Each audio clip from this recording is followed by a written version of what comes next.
Hoy vamos a analizar el error que cometió Juan Calvino al diseñar su doctrina.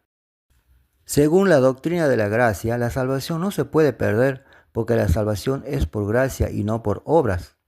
Es decir, la salvación es inmerecida y gratuita.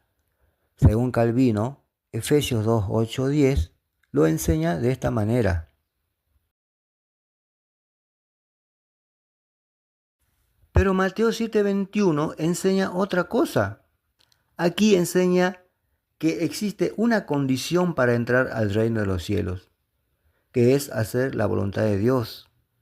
O sea, que hay que hacer buenas obras. Efesios 2, 8, 10 dice que la salvación no es por obras.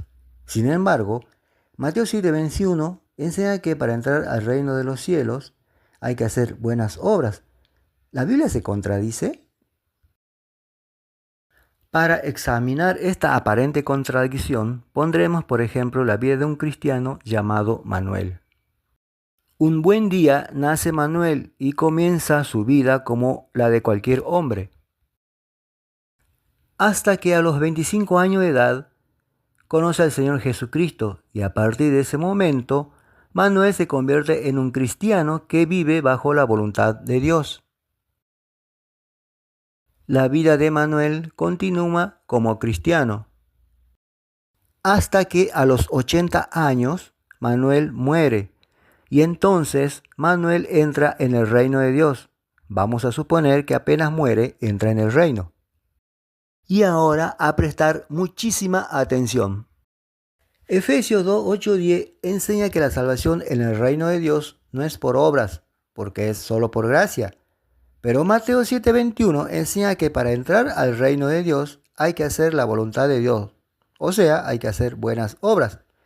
¿Cómo se resuelve esta situación? Calvino se equivocó al ubicar a Efesios 2, 8, 10 en este lugar. Aquí se cumple Efesios 2, 8, 10, cuando Manuel, a sus 25 años, cree en el Señor por primera vez. En este momento, recibe la salvación solo por gracia. Y luego Manuel, si desea entrar al reino de Dios, debe hacer la voluntad de Dios, es decir, debe hacer buenas obras. Analicemos más en detalle.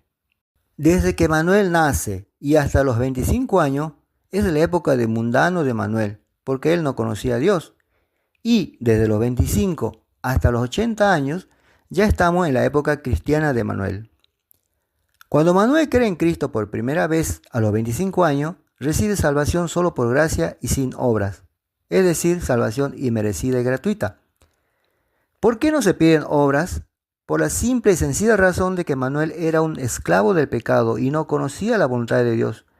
Por esa razón a Manuel se le da la salvación solo por fe. Pero una vez que Manuel se convierte en cristiano, su próximo objetivo es entrar al reino de Dios.